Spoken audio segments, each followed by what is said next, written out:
You're watching Cable 8, Greensboro Community Television.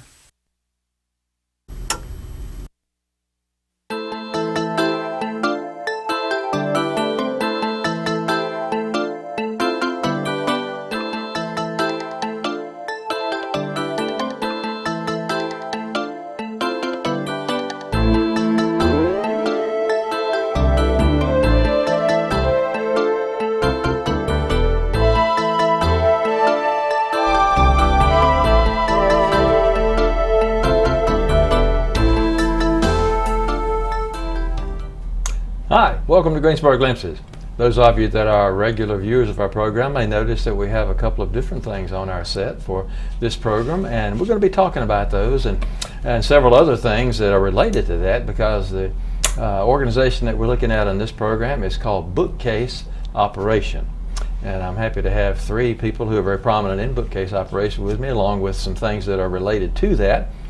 First of all, let me introduce him. On my far left is James Raleigh. James is listed as Bookcase Operations Supervisor. I'm sure you do other things as well, but you're the supervisor. Yeah. Yes, sir, I do. Good to have you. Yes, in the middle is his son Taj, and Taj is not only a soccer player, but he is a participant in an organization called Teens Destined for Greatness, and we're going to be talking about that also. And on my immediate left is Derek Wynn, who is the founder of Bookcase Operation and also lists himself as a teen ambassador, and we'll find out more about that as well. Derek, let's start, and any of you can jump in. Tell us about Bookcase Operation, a little bit about the history, how it got started. What is it? All right, the Bookcase Operation was something I was doing with some people in the community, with James and with Teens Destined for Greatness. What we want to do is we want to use pallets that will be disposed, and we will take these disposed pallets and reuse them, clean them up, paint over them, usually rearrange the bowls so that we can produce something more useful. We just recycling and doing something that can give kids. We want to give kids skills involving carpentry, involving drafting, involving sustainability, and teach them skills that will be useful later in their life. Okay, now who are these kids that you teach? Where do they come from?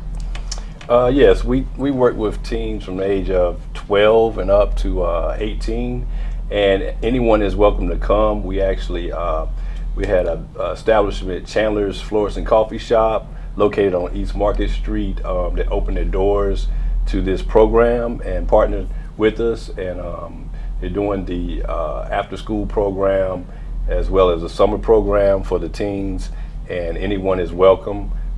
We deal with all kind of issues like bullying and self-esteem and different issues that teens deal with, and we try to help them through the arts. We do some theater. Myself, I do the art, and we have photography and just different things dealing with art. Well, that sounds like quite a program. So you do a lot more than just recycle wood and make bookcases. Yes. We actually had started the program, and then along came Derek, Mr. Wynn, and he had this brilliant idea of recycling pallets, and he mentioned how he wanted to help people with dementia and Alzheimer's, and we thought that was a great cause, and like Derek said, gives the teens something to do that's hands-on and helpful to the community. Now, are the teens that you work with suffering from any kind of mental? Not that I know of, but pretty much everyone has someone in their family somewhere along the lines that's probably suffered from one of those diseases. Okay, so I just wanted to clear that up. So your program is not actually necessarily for people who are suffering from emotional or mental issues, but you benefit them. Right. Yes, sir. Yeah. Derek, how'd you get this idea? What got you started on this? I was working with a woman called Lara C. Jamil of the Creative Age Network, and I was doing a lot of things to help seniors and working with her, and I don't know what happened, but during the school year, I was talking to her about getting some art class students to do something that can help seniors. And one thing she was saying was make a jukebox, and I was telling one of my art teachers about, and she was making a jukebox, but due to some kind of miscommunication, I thought she wasn't.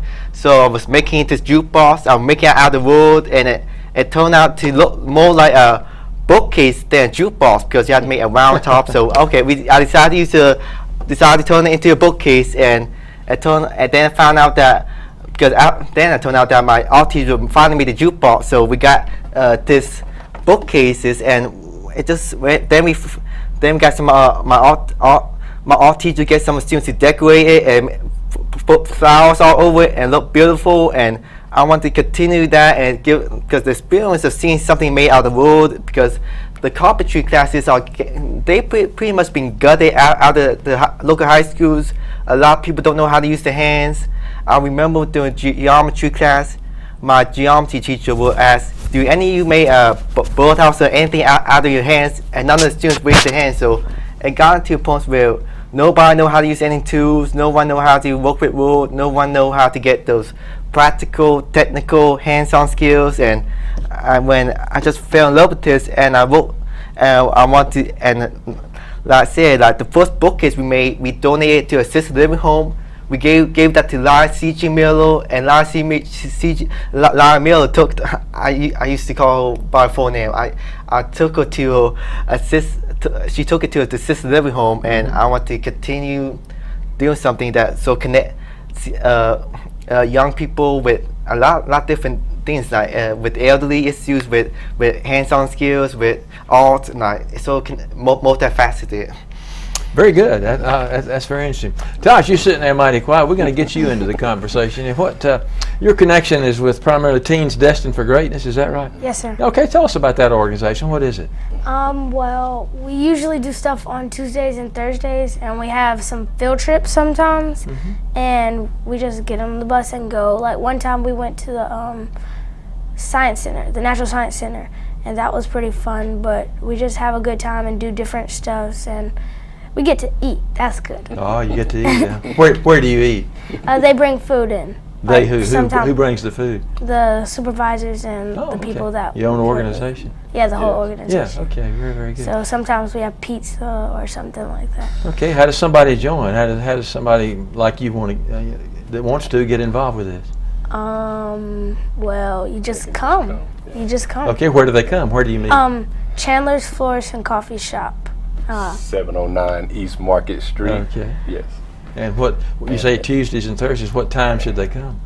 Well, we usually do it from around 10 to 1 o'clock. Yes, in the summertime it's 10 to 1. Okay. Yes, Tuesdays through Thursdays.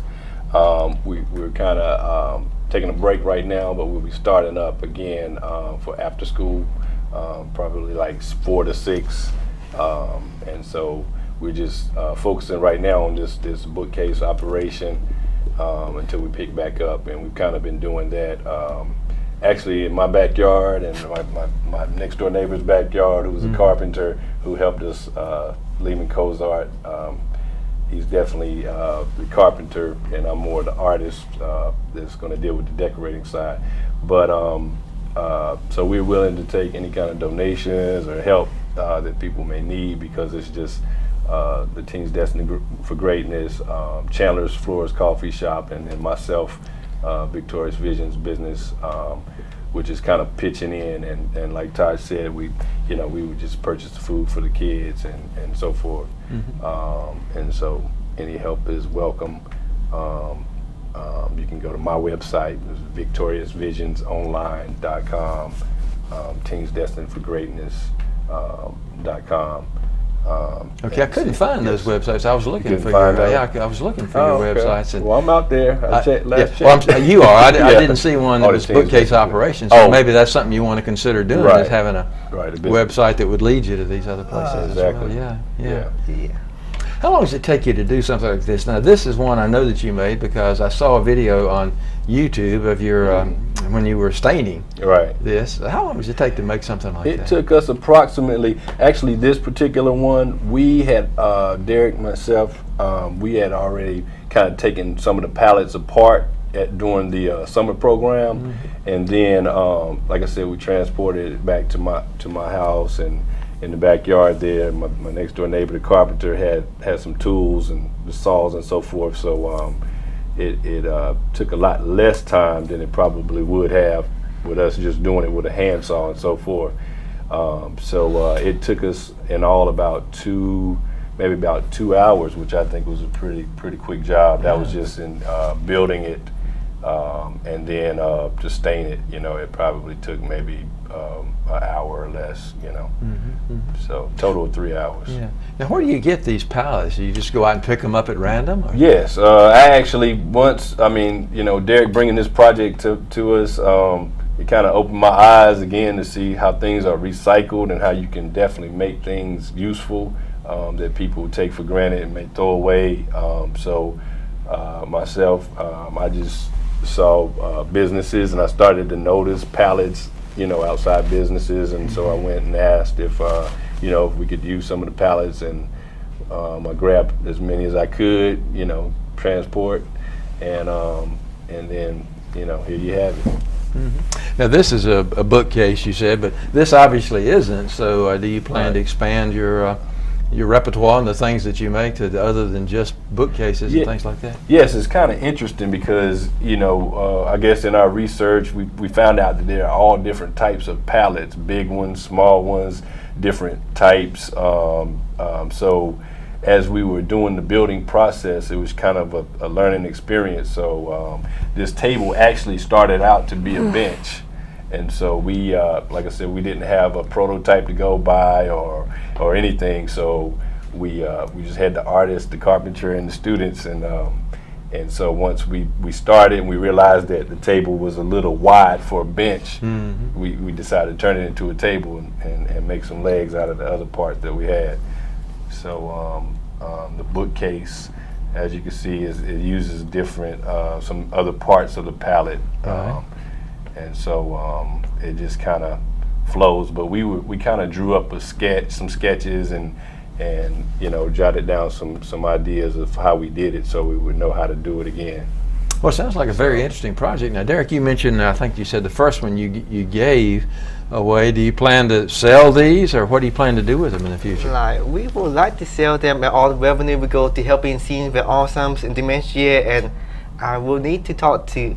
I would like to work with the Creative Aging Network, because I work with them a lot lately, and I talked to Lyle Creative Aging Network. Stay upstairs and go see if Lyle Mill can we get something where something planned up. So like you said, like something like this, you can sell these for hundreds of dollars right here, because a lot of people, they like the rustic, the recycled, the rope, torn up wood kind of thing. So yeah, they become very trendy right now. Yeah, very much so. I think we ought to talk a little bit about your background. You obviously have an accent, and we know that Nguyen is a Vietnamese name. You said you were born here, but your parents actually are from Vietnam. Yes. And how long were they in the have they been in the country here? They've been in the country since, I don't know, the 80s something. Since the 80s. My dad, he went to NC State. My uncle, he went to NC State as well. Like my mom, she won a successful auto racing business. So we've been doing okay. I've been working hard at school. So has my brother, and so got interested in community service and self-learning, because that being promoted a lot at Guilford County, and I saw talk to different nonprofits, and I do a lot of work in the community right now. Yeah, it sounds like you do. How did you get interested in nonprofits? I mean, what led you in that direction? Like during my sophomore year, I was joining a club called the self-learning club, where I want to get that diploma that the school give out if we get a certain amount of self-learning hours. So I was trying to find a nonprofit to volunteer, and I decided I also went into different groups, but I was going to assisted living home, and what kept on happening was I did have my own transportation, and my parents, they want me to work at their shop. So I was at the assisted living home, and so I fell in love with the people over there. So I decided I need to figure out something innovative where I can work at my mom's shop while at the same time do something that can help the community back. And I got an idea. Maybe I can raise money for audiobooks, and then get some hours from doing that at my mom's shop, and give all the audiobooks to the assisted living home. So I found nonprofit, the Creative Age Network. That's how I first run into them. They thought it was a good idea. They were willing to do the paperwork, and I was collecting the audio books. And like the bookcase is so like it's so that reason why we done the bookcase because it's so symbolic, and I want to, and I so was working with Laura, and we was. And then when school was out, I was trying to get some more volunteers to continue on because the school was one of my teachers, Miss Skandera, was providing some people to work on this. But when school was out, I wanted into these people because what kept on happening, I keep on trying to ask people, and we was going all over Greensboro. Remember that one, James? Yes. Yeah. Tell us how we first met. Yeah, Derek, like I said, we were doing the summer program, and we were already doing that. You want to tell it? Tosh says he wants to tell it. Yeah, let Tosh tell it. Go ahead, Tosh. So we were in there discussing something, and then we saw this boy walking on the sidewalk, and then the ding ding for the store went off, and we just all looked, and it was him, Derek, and everybody was like, "Who is that?" He was like, "Can I get some help?" That's what he said. That's the first thing he said when he came in this afternoon. Gotta get some help. Yeah. Yeah. Derek, like you said, that was the first time we met Derek, and he's really, you can tell he's really excited about, the bookcase operation and things that he gets excited about.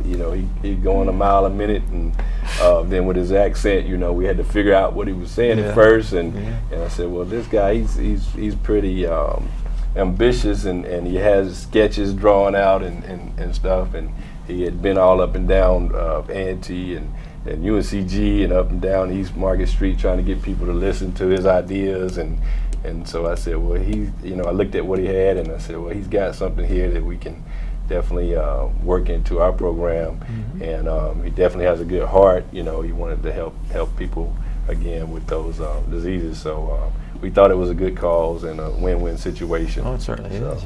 Yeah. You're a young fellow. Where are you in school? What grade are you in? I go to Westdale over in Jamestown. I'm a senior. And what are your plans? You going to college? Yeah, I'm going to college. I'm still figuring it out. Haven't decided yet. Yeah. Huh? Well, with your interest in art designing and things like that, you sound like you might be a good fit for a school like NC State that has a good architectural school, or even A&T here in town that has one. Tosh, how about you? Where do you go to school? What grade are you in? I go to ACOC Middle, part of the Spanish immersion program, and I'm in 7th grade. And what led you to that? Why the Spanish immersion program? Well, when Spanish immersion started, if you wanted to be in Spanish immersion, you had to start in kindergarten. Right. So I didn't really want to learn Spanish, but it wasn't really my choice because I was only like 4 when I went to kindergarten. So I just know I didn't want to learn Spanish. But I'm glad they put me in it because it's pretty fun, and you learn, and it can help you. Oh yeah, absolutely. What do you do besides Spanish? Now there are other things too, I'm sure. Yeah. Well, I do Boy Scouts too. Oh, okay. And football and basketball. And there's a Spanish, but a science technology program at ACOG, but I'm not in that. You're not in that? You can only do Spanish or the science technology part. I also do chorus. You do? Oh, you're a singer. Yeah, at ACOG. All right, very, very good. Yes. You haven't. You got a long way to go yet, but given any thought to career? What are your ambitions? I want to be a dentist. You want to be a dentist? If I'm not a football or basketball player. That's what I want to do. Which do you think you're better at, football or basketball? Football. Better at football? Yeah. What position you play? Wide receiver and safety. Ah, okay. All right. Yep. Yeah, you look like you're built for a safety or a wide receiver. Yeah, you're fast, pretty fast. Yes, sir. Yeah, you got to be You have fast. to give your team a shout out. What team? I Yeah. play for the Greensboro Ravens. Oh, the Ravens. Yeah. Okay, well, I was going to say, ACOC used to be the Lions. Are they still the Lions? Yeah, I just didn't. I chose not to play for my school. You're not I playing just for the chose middle school? to play Pop Warner. Oh, okay. Yeah. Very good. Derek, you mentioned earlier something I wanted to ask you about. You talked about sustainability. Now, you're Yes. talking about this particular project, this bookcase operation. Tell us about that. Yeah, because when I was doing research about how to make a bookcase, that the first one we made out of wood from Lowe's, but when I researched it, I wanted to do something that is free, that will be the least cost. And one thing I found out was people were throwing away these pallets, and they were reusing these pallets. And I was thinking, and then I was, using certain websites and found out bookcases that was being made out of pallet wood and seeing how much it would cost. How much it will how much you can sell for, like hundreds and hundreds of dollars. And I was thinking, like something like this that doesn't cost a lot of money and be so. I would think of the right word for it. Useful. Nice. Useful. There you go. Yeah. Useful. Just that. Practical. Yeah, that's practical. Very practical. Yeah. Yeah, and also like most people, we talk about the environment and sustainability, but they don't actually do something where they can that actually sustainable. And I'm working right now with Sharon Hightower to do something with the Parks and Recreation, where we can put in something made out of pallet wood. We can do something with Alzheimer's awareness or with sustainability and put them up in the city park or some kind of public building. Yeah. So we working hard because I've been calling the newspapers, I've been calling the politicians and all that. Well, tell us about your work with Sharon. Now, Sharon Hightower, of course, is our city councilwoman from District 1. Tell us about your work with Sharon. She was a great person to work with. Like, she was going to the human relations. She was going to the planning department, and she was basically talking to various government officials. And then at the end, she said, "Oh, there's this guy," and I've been getting calls from Love Crossing. I'm getting calls from human relations. I'm getting calls from Sue Schwartz of the planning department, and I'll be getting these calls, and I'll be going to that municipal building next to the courthouse, and I'll be getting meetings where I'll be discussing how I want to get youth and how I want to promote entrepreneurship, because we can teach youth entrepreneurship with a hand-on activity like this. And I'll basically tell them the basic information, and they was really supportive. And I'll try to make sure these government officials will follow through and get some more youth involved in this, because we want kids to be engaged in productive educational activities, because right now kids don't have anything to do, and they involve in gang stuff right now, and they getting into all these homicides right now. And we want to we got something for them to do right now. We just need for the various people in the community to just send us the kids. Okay, very, very good. And you mentioned earlier that they have discontinued the shop classes and a lot of the hands-on classes in the school, so this would be a great way to get the kids involved in that again. Yeah, the reason why I think was expenses, and like the public school, they have enough money, and like this work is free. We got the basic tools at Jam's house. We got the donations at Jam's house. At Chandler. At Chandler's house. So we got then the tools, the paint, the pallet wood. It's gonna be a free, low budget shop class. That's what I want it to be. Yeah. Well, do you think you'll continue to do this with used pallets and that wood, or do you foresee the day maybe when you'll be buying new materials and making things out of new woods and new products?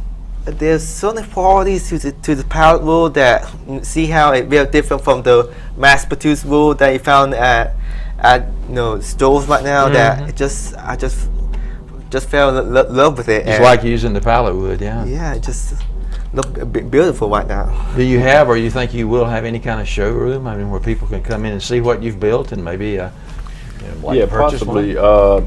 Possibly as we moving forward, we may do that. We're just kind of winging it right now and going along with the flow.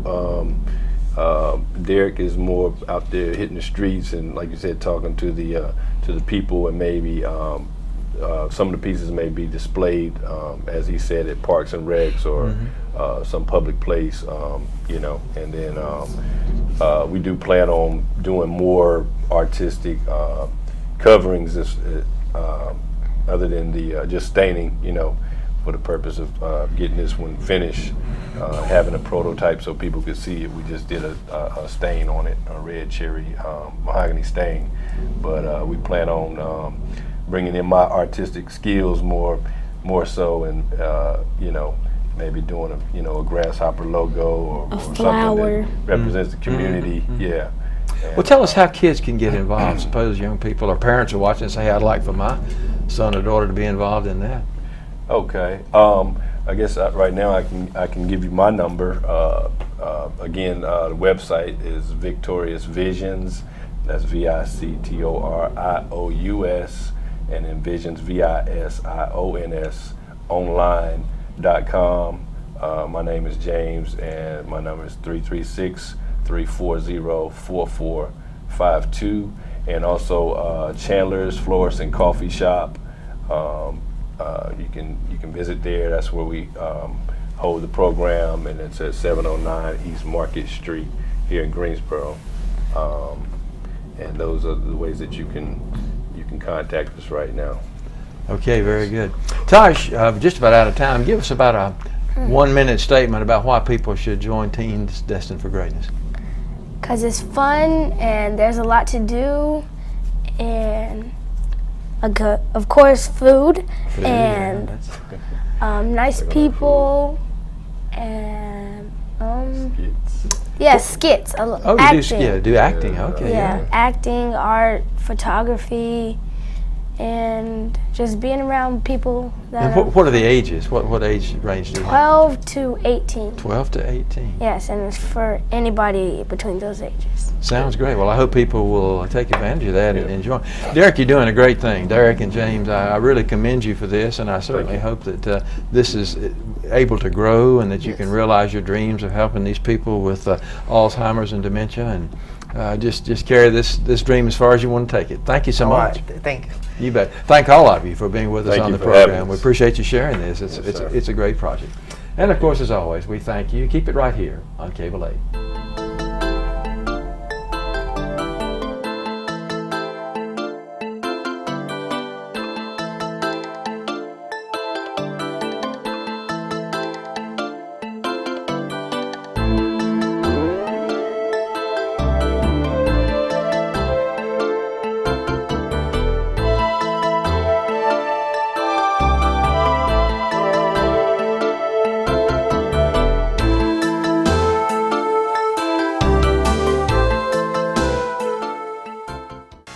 You're watching Cable 8, Greensboro Community Television.